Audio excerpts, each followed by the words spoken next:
Hi, everyone, and welcome back. So you guys wanted a deep dive into Karine Jean-Pierre and Karoline Leavitt as White House press secretaries.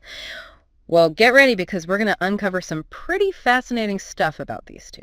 Yeah, they're both really interesting figures. We found this great article that breaks down their whole thing, and you know what the biggest takeaway is? What's that? It's not really about who's quote-unquote better, because, Yeah. I mean, how do you even measure that, right? Totally. It's more about how their communication style was like a perfect fit for the presidents they worked for and the political stuff happening at the time. You're absolutely right. It's like comparing apples and oranges Right. or, maybe a hammer and the screwdriver. Yeah, They're both tools, but they're for totally different jobs. exactly. What's really cool is how these two women, each with their own unique strengths and approaches, really played a huge role in shaping how the public saw their administrations.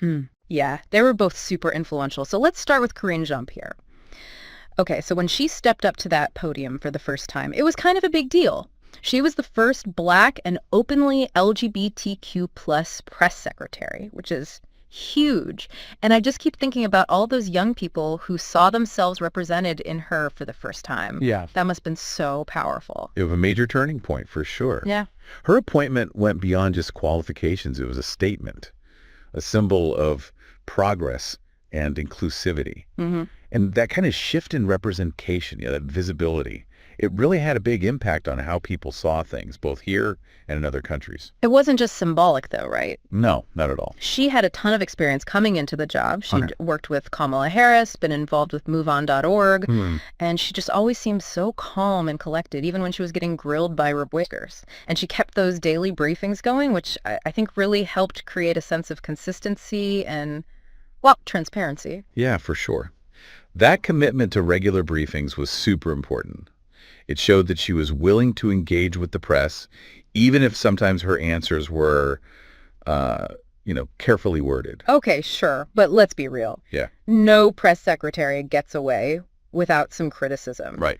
And she definitely had her share of it. Oh, definitely. Some people thought her answers were too evasive, especially when it came to Biden's health or the 2024 election. I remember seeing all these clips online where it seemed like she was relying a lot on her notes, and people were quick to jump all over that. Yeah, I remember that. Well, you have to think about the context she was working in. Okay, yeah. It was a super polarized environment. Remember, things were different back then. The media had changed a lot. Social media was blowing everything up. And the news cycle was just relentless, demanding instant responses 24/7. It's understandable why she might have taken a more cautious approach. Yeah, it makes sense when you put it that way. Okay, so let's shift gears and talk about Karoline Leavitt. Okay, sounds good. She became the youngest press secretary ever, like only 27 when Trump appointed her in his second term. Yeah, she was really young. And man, talk about a totally different energy. Oh, yeah, night and day. It was a huge contrast. It really was. Yeah. It was almost like she was channeling the combative style of some of Trump's earlier press secretaries, like Kayleigh McEnany. I remember her first briefing. Me too. She came out strong, all about transparency, promising more access to Trump, and even saying she'd expand press credentials to include all kinds of new media outlets. That was a really interesting move. It was like she was trying to set a whole new tone, maybe even trying to control the narrative in a way that previous administrations hadn't. She definitely got people talking, especially on places like Twitter. Some loved her confidence and how quickly she could shoot back at reporters, but, well, others weren't so impressed. Yeah, not everyone was a fan. And to be honest, she didn't have the same level of experience that Jean-Pierre had. There were some early slip-ups, like that whole thing about the $50 million for condoms in Gaza, Oh, yeah. which turned out to be totally false. Yeah, that wasn't her best moment. But you gotta admit, she had this undeniable energy, this fearlessness that really connected with a certain segment of the population. Oh, absolutely. And it's fascinating how public opinion of both women was so different depending on people's political leanings. It was almost like there were two separate conversations happening at the same time. It's so true. It makes that question of who's better even harder to answer.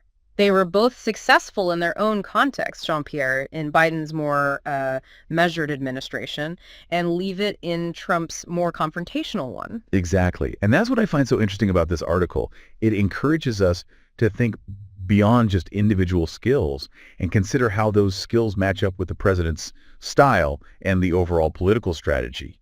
It's almost like they were playing two different games on the same field.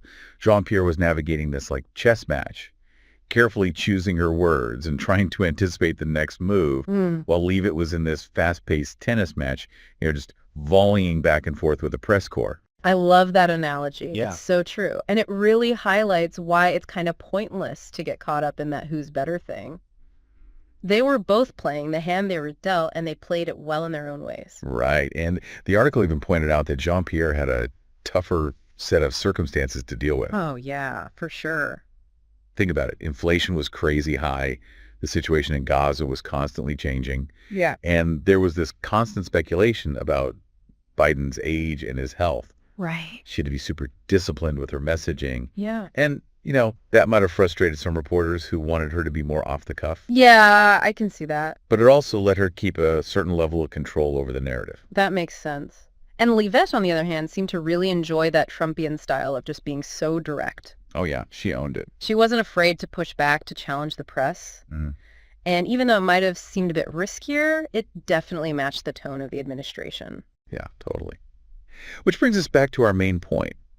A successful press secretary isn't just about being a good communicator in general. Right. It's about being the right communicator for that specific president at that specific moment. It's all about context. Exactly. Yeah. So how do we as, viewers, as voters, how do we process all of this? How do we make sense of these different styles and approaches? That's a really good question. Well, I think it starts with us being more critical about the information we consume. Yeah. We can't just take sound bites or viral clips at face value. Right. We need to think about the context, the pressures each press secretary is facing, Okay. and ultimately, what are they trying to achieve? So it's not just about watching for them to mess up or, trying to catch them in a lie. No, not at all. We need to think more strategically about the messages they're trying to get across. Exactly. We need to ask ourselves, what's the agenda here? What are they trying to do with their words and actions? Yeah. And that's why I think these deep dives are so important. They give us a chance to go deeper than the surface level and really look at how power works, how communication influences things, and how all of that affects how we see the political landscape. I like that. Okay, so big picture stuff is important, but let's get back to Jean-Pierre and Leavitt for a sec. Yeah. How do you think they'll be remembered? What kind of legacy do you think they'll leave behind?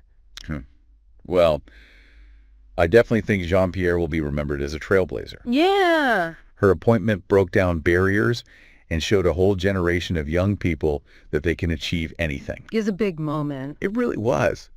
And beyond the symbolism, she was incredibly poised and professional in a job where everyone is constantly watching you and judging you. She definitely held her own in that briefing room. Oh, yeah, absolutely. Yeah. As for Leavitt, I think she'll be remembered for her boldness, her willingness to shake things up and challenge the way things are done. Yeah.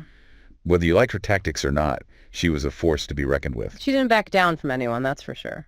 And there's something to be said for that kind of fearlessness, even if it rubs some people the wrong way. Yeah. It makes us pay attention, makes us rethink our assumptions, Uh-huh. and it can start important conversations that might not have happened otherwise. So two very different women, two very different approaches, but both leaving their mark on history. Absolutely. Oh, yeah. And they both had real successes in their own situations. The article even talked about how divided public opinion was on both of them, particularly on platforms like X. Oh, really? Yeah.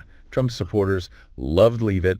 They thought she was a breath of fresh air, while Biden supporters really appreciated Jean-Pierre's calm and collected demeanor. It's so interesting because it just shows how much everything is seen through this partisan lens these days. Yeah. It's like you can't have a nuanced conversation about anything without it turning into this us versus them thing. It's true. And that's the real challenge we face when we're trying to understand anything today's political climate. It is. It's hard to find common ground even when we're just trying to figure out if someone is competent or effective. So where does that leave us? It sounds like we're saying there's no clear winner in this Jean-Pierre versus Leavitt matchup. Yeah, you could say that. It's not about saying one is better than the other. Okay. It's about recognizing that effective communication is subjective. It depends on the person, the message, and who they're trying to reach. It's like that saying, beauty is in the eye of the beholder. So if we can't pick a winner, what's the main takeaway here? What should we be thinking about as we keep evaluating press secretaries and the information they give us? That's the question, isn't it? And I think the article gives us a hint in the conclusion. Oh, really? It asks the reader something, and I think it's a really interesting question for us to think about, too. Okay, I'm intrigued. Lay it on us. It asks, what qualities do you think make for a truly great press secretary? And does your answer change based on who the president is? Hmm. Like, think about it. Do you value that smoothness and consistency that Jean-Pierre had? Yeah. Or is it more about boldness and like a willingness to disrupt things like we saw with Leavitt? That's a really good question, and I honestly don't think there's an easy answer. Right. I mean, maybe it's a bit of both, or maybe it just depends on what's going on at the time, Yeah. like what kind of crisis is happening, what message needs to get out there. Exactly. There's no magic formula for being successful in that job. Right. It's always changing depending on the people involved, Yeah. what the political climate is like, and how the media landscape is shifting. I mean, think about how different the job was even 10 years ago, Oh, yeah, for sure. before social media was such a huge force. You know what? This whole conversation has made me realize that I need to be more aware of that stuff when I'm watching a press secretary. Yeah. It's not just about whether I like them or agree with their politics. It's about trying to understand the bigger picture, the strategy behind everything. I think that's a really important takeaway for all of us. And that's what makes these deep dives so great. Right? We get to challenge our own ideas, explore different points of view, and hopefully come away with a more nuanced understanding of these really complex issues. Totally. And sometimes we end up with even more questions than we started with, which I actually think is a good thing. I agree. It keeps us curious, keeps us engaged. It does. The search for knowledge never really ends, and it's a lot more interesting when we embrace the fact that things aren't always black and white. Well said. So we'll leave you all to think about that question. What makes a truly great press secretary? We'd love to hear what you think, so feel free to share your thoughts with us. Until next time, keep diving deep, keep asking questions, and keep those minds working.